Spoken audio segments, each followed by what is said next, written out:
Well, hi everybody, and welcome back. Well, we're on week 14, and happy Thanksgiving to everybody, and I hope you have a great holiday. But either before or after the holiday, we have a learning module to complete, and this week we're talking about information security. Unfortunately, information security, especially in the digital environment, is something you can't put too much of an emphasis on.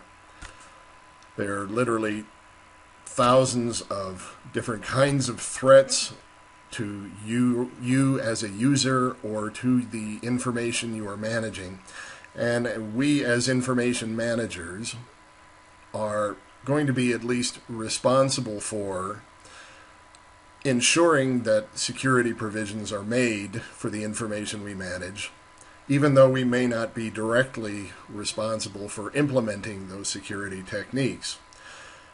But whether you have to do it yourself or you have to work with your IT department to implement security, it's good to know about the variety of different types of threats and types of security measures that we can implement to mitigate those threats.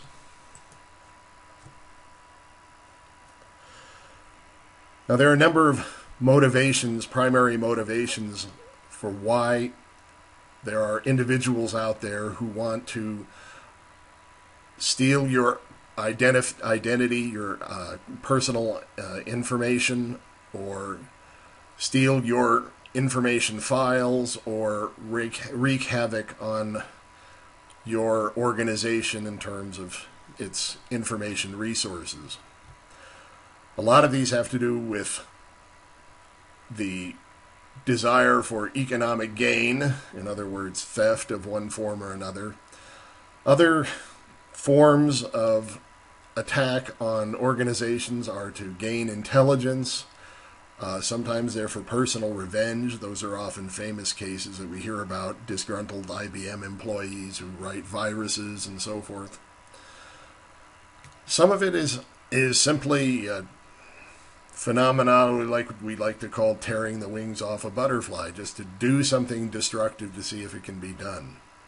Strange but true. There are individuals out there who are interested in identity theft and destruction of information simply for the sense of personal power, etc., that they gain from it. But whatever the motivation, if you become the victim of information theft or destruction, even though it's digital in the terms that we're talking about, you still feel the same effects as if it was a physical or personal, tangible loss.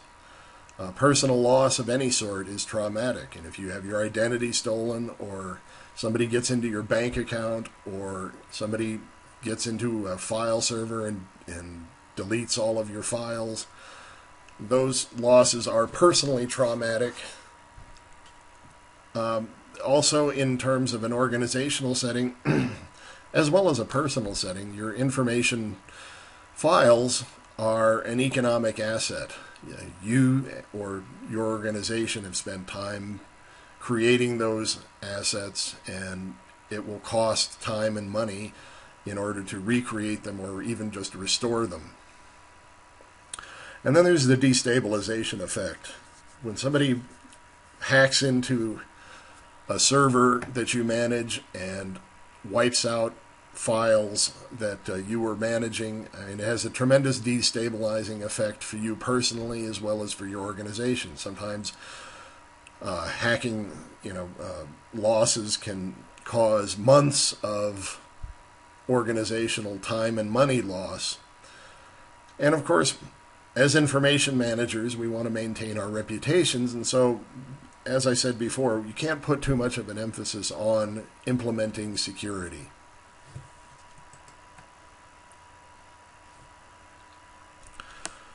Now, there are several main categories of electronic threats that we can suffer from. The first is, of course, unauthorized access to your personal information or your personal files. This can either be simply to access user accounts so somebody can abscond with them, or it can be that you unwanted disclosure of your personal information. That can be an effect that happens on from people who want to wreak revenge or want to defame another person in some way. Another category of electronic threat is deception. This is where somebody tries to fool you into behaving in a way based on false premises. We're going to talk about Trojan Horses as deception programs a little later on, but if you've ever received one of those emails that either advertise that somebody needs a friendly person in the United States to handle 10 billion pounds from some account overseas, or if you've seen one of those emails that's a fake email from your bank saying that you need to click here and verify your account information, that's the attempt to steal your information or to get something from you through deception. Disruption and destruction. Anyone with malicious intent to cause harm or loss by destroying or disabling a computer system is really trying to sort of knock the wind out of you, organizationally speaking. And of course, theft. Theft can come in different forms. I mean, we've talked about already personal identity theft, but a lot of hacking is to the in larger organizations is intended to try to steal intellectual property, proprietary information, or information that can be used and sold somewhere else. Now, identity theft, of course, is when your personal information is used so somebody can either get into your bank accounts or your financial accounts, or that they can open new accounts under your name and then leave you with the financial cost of those accounts.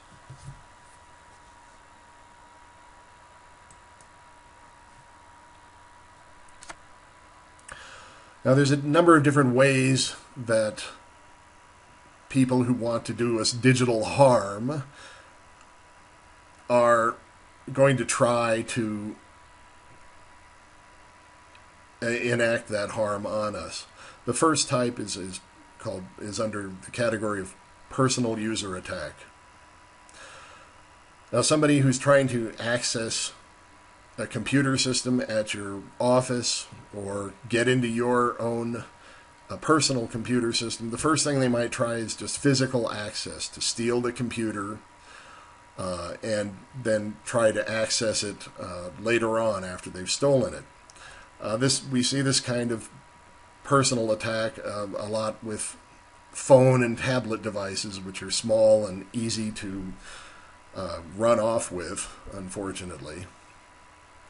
And also, I mean, most phone users and a lot of tablet users tend not to have password security enabled on their devices, which makes them easier to quickly steal and get access to. The second type of user attack, personal user attack, is to try to crack somebody's user account and password. And there's a variety of means to do this. There are programs that you can find on the web that with instructions that will let you run account access attacks against a web-based information resource like your bank account or a proprietary a company's proprietary files, web access account, email accounts, and so forth. There's also the use of research, somebody who will find someone at a company or organization and try to do research on their background, find out their birth date, their spouse's name, children's name, interests, where they were born, etc., in order to try to uncover what a typical sort of a weak user password might be. There are also programs that we are all too familiar with, virus programs and various kinds of malware that seek to introduce themselves into your computing environment and then perform some sort of damage. Usually it's deleting files or erasing operating system files and trying to disable a system permanently that these viruses and other malware attempt to do. A lot of malware is not as noxious as viruses. They simply, a lot of malware attempts to take over parts of your computer so that for some unbeknownst reason the individuals who wrote the malware can like perform advertising to you that you can't get away from. So a lot of malware attempts to take over your internet browser, sometimes taking over your desktop interface, introducing programs that you don't want and installing them on your PC that track your use of websites and so forth. Malware is this huge burgeoning area of security threat that is moving almost too fast for security experts to deal with in some ways, unfortunately. Trojan Horses are deception programs, like I mentioned. They are either programs that you download which resemble, which tell you they're doing one thing when actually they're doing another, or they're emails that are trying to deceive you. Most of the time the emails are not that sophisticated and you can see through them, but every once in a while, for example, I got an email Trojan that was purporting to be from Wells Fargo Bank, and it looked like an authentic Wells Fargo email. They had stolen the graphics off the web from Wells Fargo and formatted it using very official sounding language, and of course, but by looking at the sender of the email, it was something like wells.org or wells.net or something like that. You could tell, obviously, that the email did not come from a Wells Fargo official address. So those kinds of deceptions, like I said, they're usually clumsy, but more and more often we find that they are getting more sophisticated, and you need to take extra time when you get strange emails like that, especially emails that ask you for personal information for verification, either your bank account or your social security number or your username and password. You should be highly suspicious of those.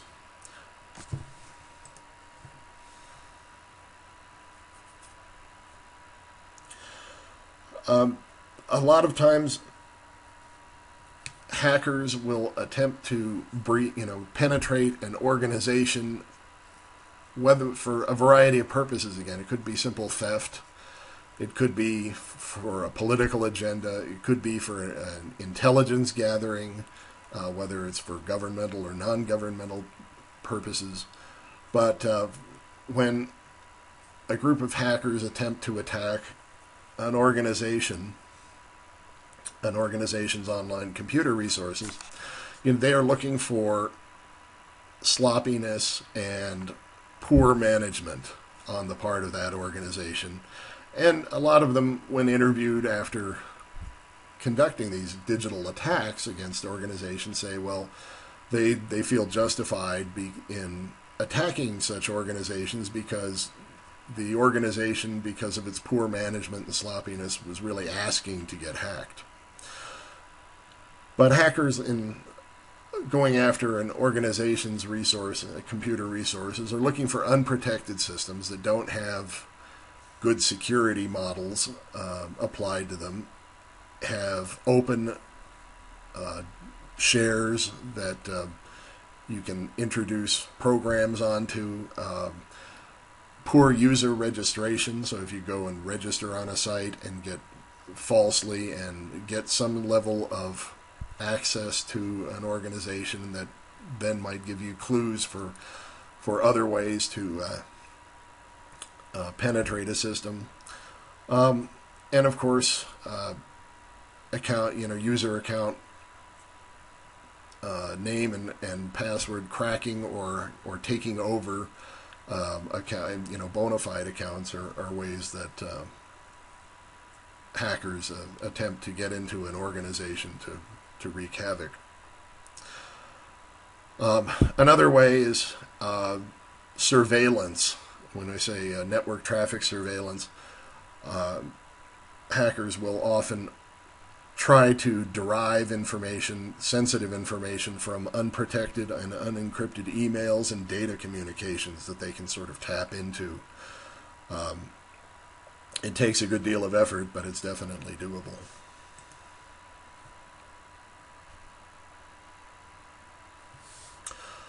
Now we have 4 main types of computer security that we can implement as information managers to try to mitigate or prevent completely those kinds of attacks that we just looked at. The first kind, of course, is pure prevention. Attempting to make sure that you have good security in place, that users are vigilant and have to change user passwords and so forth on a regular basis, that there aren't any security holes on the organization's servers, that everybody has antivirus and anti-malware software that's updated regularly, that operating systems receive regular security updates, and so do programs, applications. We'll talk about that more. The second type of security is detection, and that's to actually discern somebody who is not supposed to be on a network or on a computer system based on either where their point of origin, their digital point of origin is, so what country or location are they coming from, or what kind of account activity that they are, what kind of behavior that they are exhibiting while logged onto a system.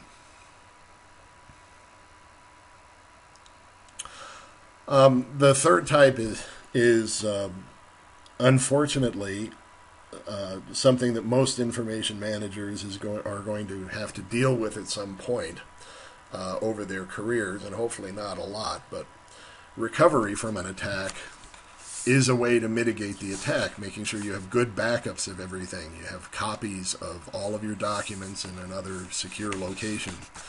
Also that you have redundant systems, so that instead of just having one database server that somebody might be able to get into, that you have 2, and you can bring a second one online immediately if the first one is hacked into or disabled in some way and attacked.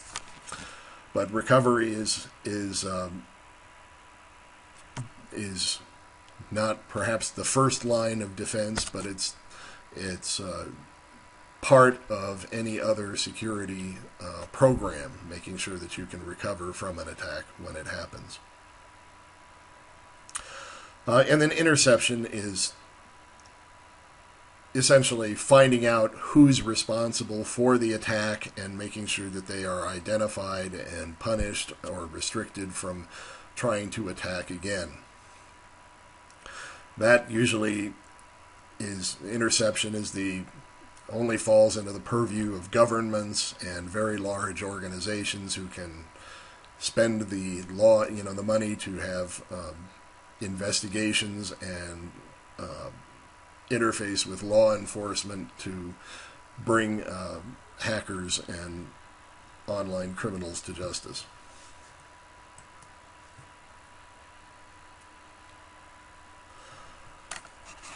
Now, in addition to those sort of categories of computer security, there are layers, different layers of user security or computer security that you need to pay attention to all of the layers, and they go from the sort of most basic user-oriented to the more technical that are hardware and software and then network-oriented.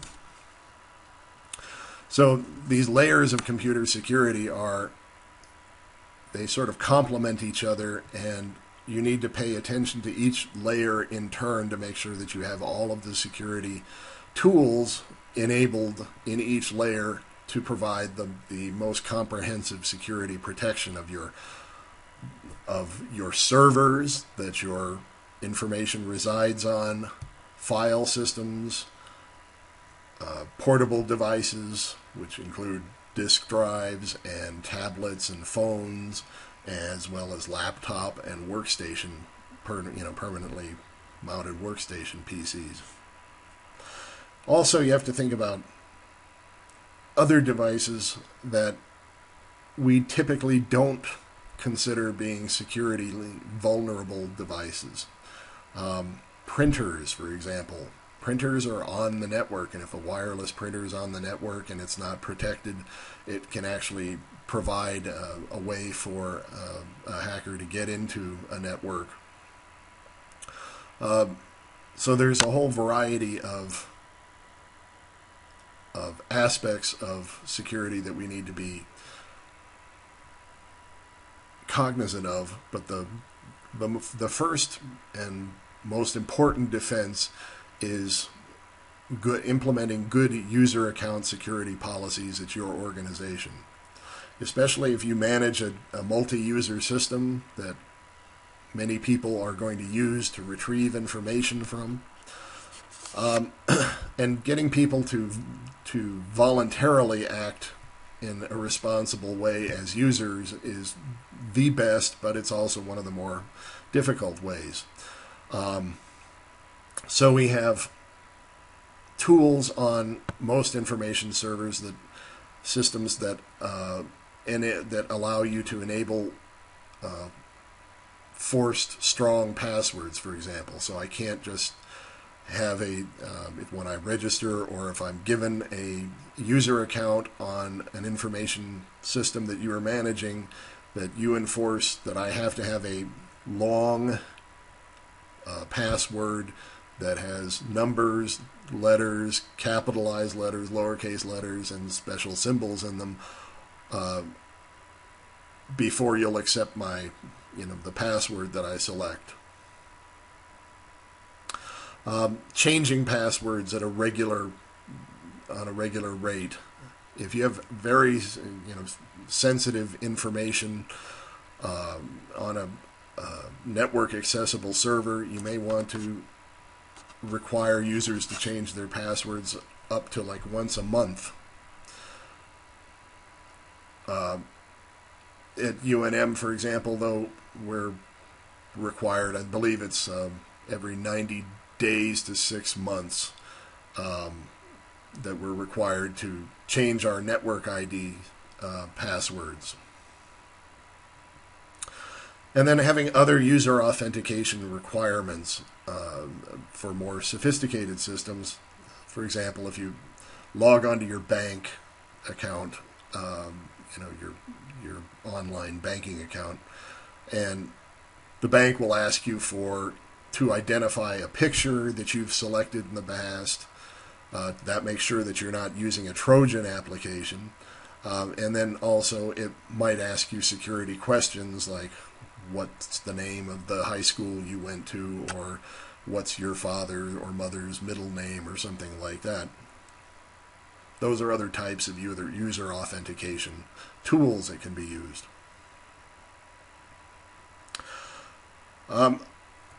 Beyond good user account security, we start at the sort of the bottom of the list, and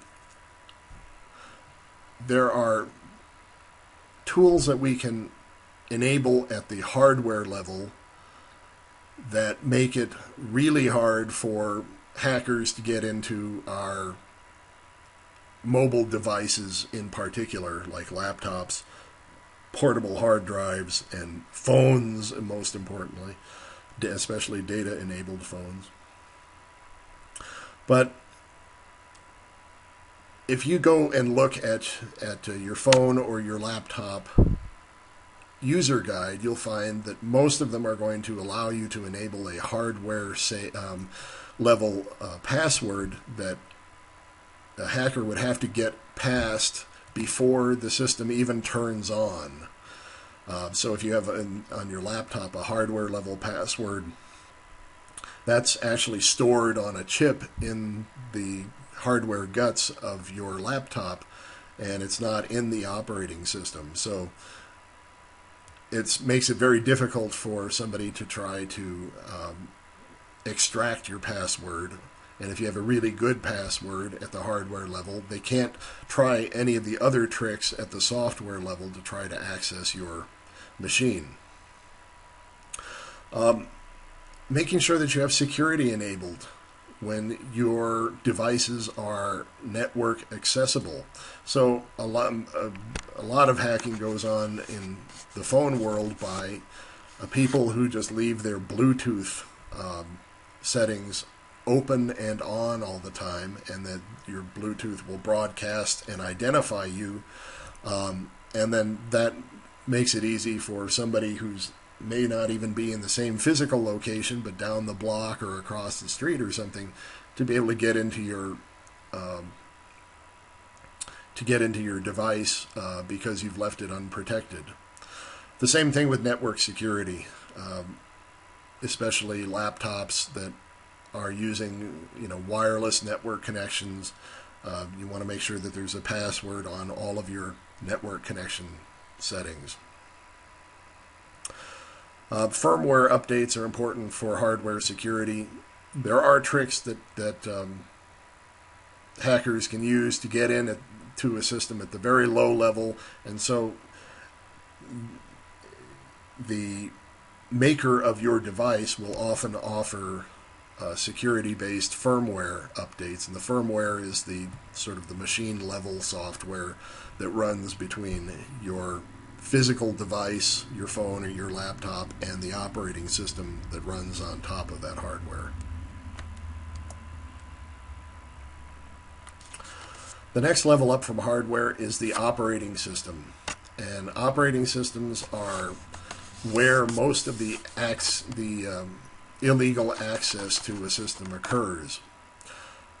Operating system could be Windows, Mac, or Linux in terms of a PC, a personal computing system, or a server system, operating system, especially in the case of like Linux or Windows. It can also be your mobile device operating system, like your Android or your iPhone operating system.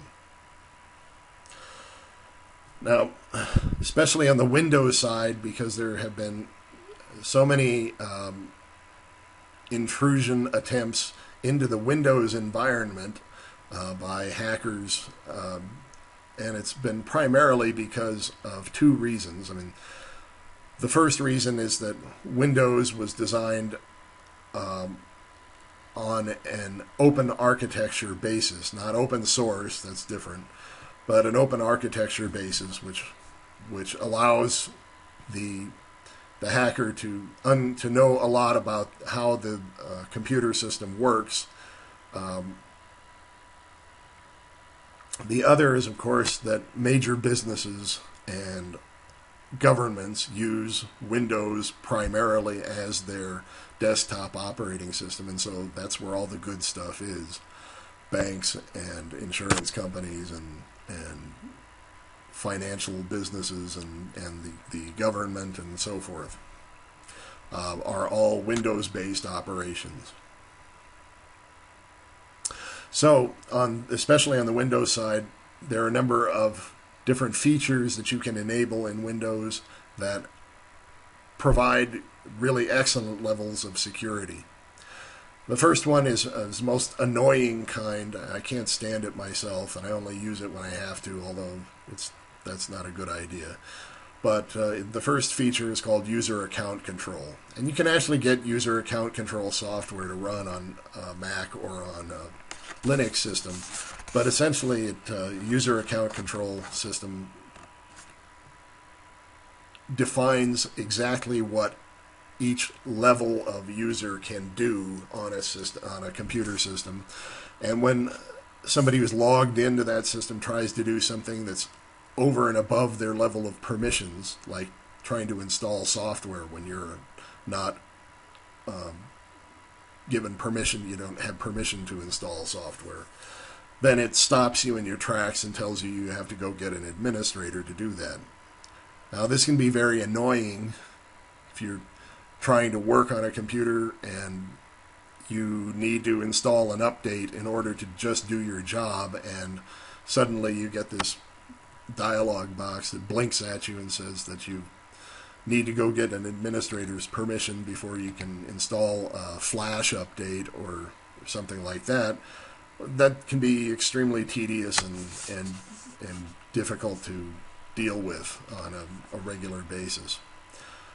So it provides excellent security, but it also provides a level of loss of productivity, as do, unfortunately, most security solutions. We can also enable personal firewalls so that you're not just depending on your network security, but there is a level of security between you and the network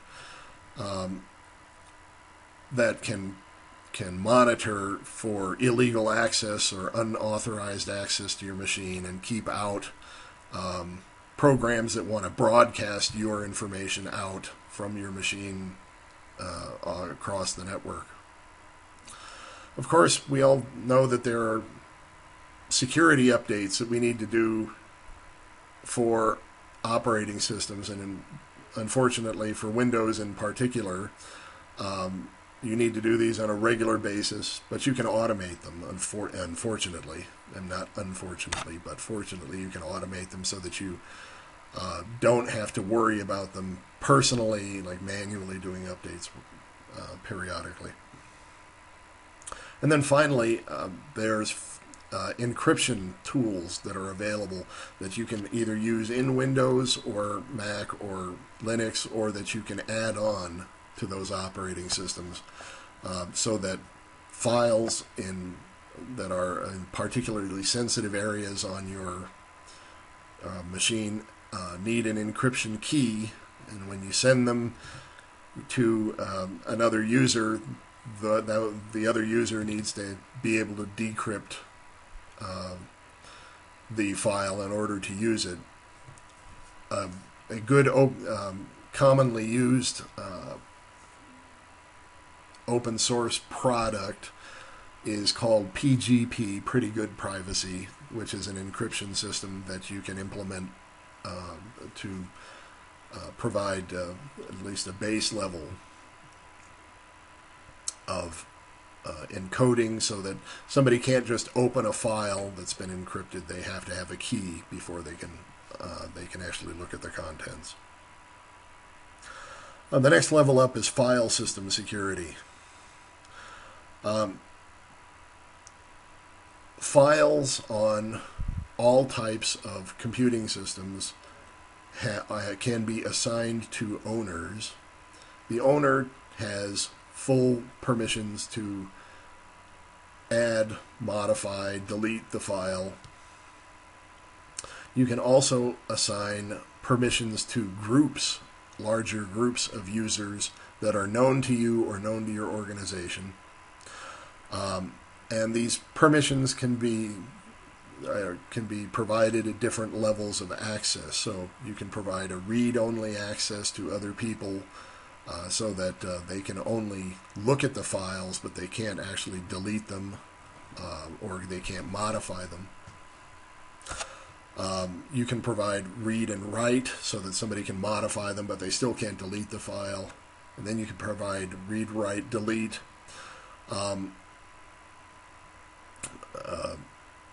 which is more complete, complete access to the file. And then for program files, you can also provide at the user or the group level the ability to execute program files. When somebody has the execute command, that means they can actually run applications on a system. Now, above the file system and the operating system, we all have applications that we run, and there are a number of applications that require additional security on top of what the computer system provides for us.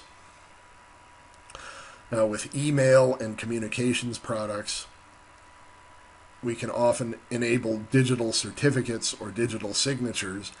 Also for now more and more legal documents, we can implement digital signatures, and there's even companies like DocuSign that specialize in providing all electronic digital signatures and authentication and so forth for legal documents like home, real estate, and other kinds of financial transactions. This might be just unique to Microsoft Office, but if you've noticed your Office applications, especially if you're running the latest version 2010 of Microsoft Office, you can identify various zones that are trusted on your computer system, where if I put a file in that zone, you're assuming that I know, the application is assuming that I know enough to be able to put just trusted files in that security zone. Otherwise, it's going to ask, if you try to open a file from a non-trusted area on your computer, it's going to ask you to verify that you really want to open that before you do. This is because of so many programs that try to introduce viruses or other unwanted content, malware type content, into your system by downloading a file into a public area like your internet cache, for example, and then when the file is opened, the virus copies itself onto your machine. And for Microsoft Office products, especially, although the Open Office products, I've seen problems with them as well. Any application that you can write any sort of program code or macros, simple programs called macros, those can often be used to gain access to your system or to introduce unwanted viruses or something. So for Microsoft Documents especially, since Microsoft has a very sophisticated macro language built into it that you can script, and there's also a Visual Basic for applications programming language that can be embedded in Microsoft Word documents or emails or other access databases or spreadsheets. So in case somebody's embedded a type of malware into a file that they're trying to get onto your computer by making you open a file, we have security zones and the identification of trusted content on through the application level as well as the operating system level. And then, of course, finally we have security software. Security software you have to add on to your PC or whatever computer environment that you're working on, and there can be various types, and we're only going to talk about 3 here, but especially with the government computing and financial business sector, areas where there's a lot of risk in using network connected computing systems, that there's there can be all kinds of different levels of security software running on a system that users are either going to monitor user activity or they're going to interact with users at various levels. But for just the basic level requirements of any computing system, we need to have an antivirus software program, and there are 4 or 5 major brands, including like Symantec and McAfee and others that provide decent antivirus protection. And those programs, of course, as you know, they update themselves regularly with new virus signatures to make sure that as new viruses appear, that they can be identified and defeated before they do anything harmful to your machine. You can also get a number of anti-malware software tools that will scan your system and pull unwanted entries in your operating system registry, or take them out of your browser, or off that have been installed unbeknownst to you off of your computer system. And it's important to have at least a good sort of malware scanning program installed on your machine to make sure that what the antivirus software might miss is still caught by the anti-malware software. And then there's a variety of systems that will sort of run in the background, and they'll monitor activity on your system and try to alert you when any unidentified activity is occurring, like something like somebody tries to connect to your laptop from across the network, and the connection isn't a normal one or one that you've authorized. And sometimes you can get really good packages that bundle all 3 of these functions together. That's the kind of thing to look for. You should also try to take advantage, since security software can be expensive, and they want to charge you a yearly fee to keep you updated regularly. I would take advantage of the UNM Symantec site license that we have, where you can get the free antivirus software. You still need the anti-malware software in addition to Symantec, but you can't beat the fact that it's free and it runs in the background and updates itself regularly. And finally, it's kind of beyond the purview of our course here, but there are a variety of different types of network security. Again, network monitoring systems, access control systems, including proxies, which shift from users incoming from. It points them at. Let me back up here.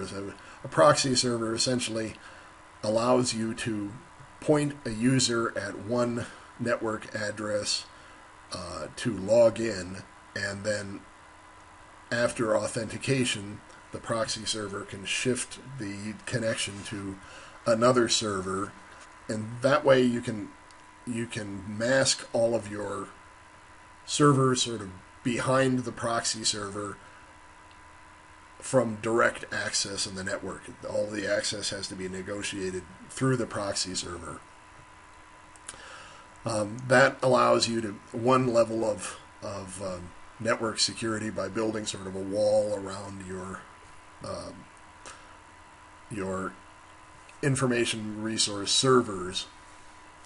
Firewalls, and that's specifically running network administration components for an organization. It's not something that you would necessarily run as an information manager, but your IT department would certainly have a firewall built so that illegal traffic can't come in and try to explore around your network. Those firewalls can be software, or they can be built into hardware components like routers and switches. Now, beyond an organization's own network defenses, like having firewalls and proxies and secure routers and bridges and switches and hubs and so forth, there are a number of higher level national and international security agencies that attempt to monitor and interdict on illegal computer access and theft. However, their roles are more strategic, and they're not somebody you would call for an individual problem at your organization, but they often offer helpful security tips and tricks and advice and so forth. So it's good to keep in contact with agencies like this. One of them that you should be familiar with is the U.S. Computer Emergency Response Team, or it's called CERT. And we're actually going to use the CERT website in our assignment for this week.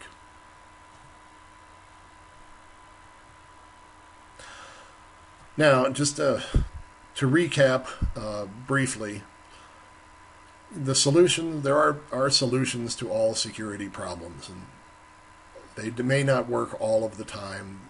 There may, but they work, if you have them properly implemented and you have a good number of security solutions implemented for your organization, or even just your personal computing environment.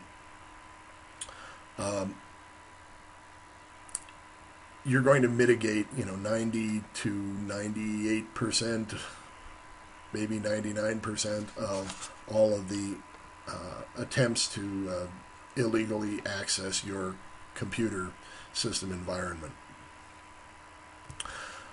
As we mentioned, user account management is very important. Making sure that you have a variety of usernames and passwords across all of the different types of accounts that you use. Make sure that your username is different as well as your password is different for each type of account. So don't use your same username and password on your bank account, online bank account site as you do for your Facebook user account. Implement strong passwords, which have a variety of lowercase and uppercase letters and names. Use numbers and special symbols when you can. Make sure you update your password regularly. And also be wary about where you're going to connect to the network. If you're going to use your laptop to connect to the internet through the wireless that's free at Starbucks, well, there's a level of risk, so you need to be aware of that level of risk and make sure you have all of your security settings and software and everything implemented before you go and do that. Otherwise, there could be somebody lurking around, watching that Starbucks network online to see when a vulnerable device connects, and so they can try to hijack it. Also, in terms of physical access, make sure you keep track of your devices at all times, especially when you're traveling and so forth, that you don't lose them, because that can be, if you lose a personal computer by theft, you can bet that they're going to do everything they can to crack your password or user account or get onto your laptop and look at your files and hope that they can find your bank account numbers or other personal information they can do further misdeeds with.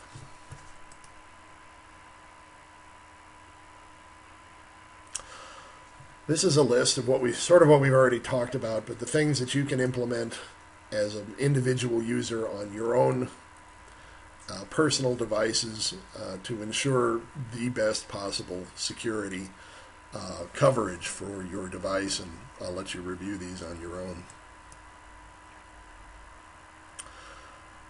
If your role as an information manager has some level of security responsibility, then you're going to have to make sure that for the information resources that you manage, that you have proper user account management implemented so that your users all have strong passwords and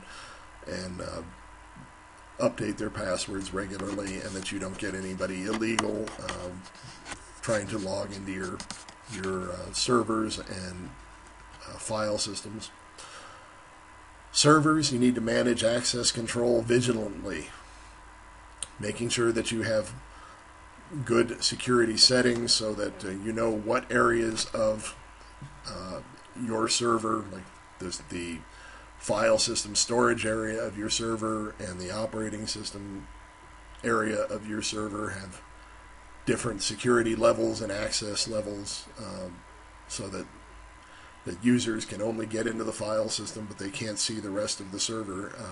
That's important to make sure. Access control. Software updates, making sure you have all the security updates for all of the applications that you're running, whether they're on personal machines or on servers,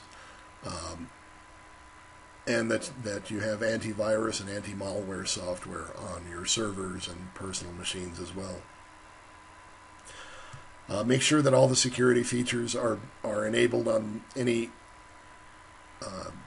server-based applications that you run. Database systems require user management that goes hand in hand with network account management. Databases and other applications need updates and good user management, etc.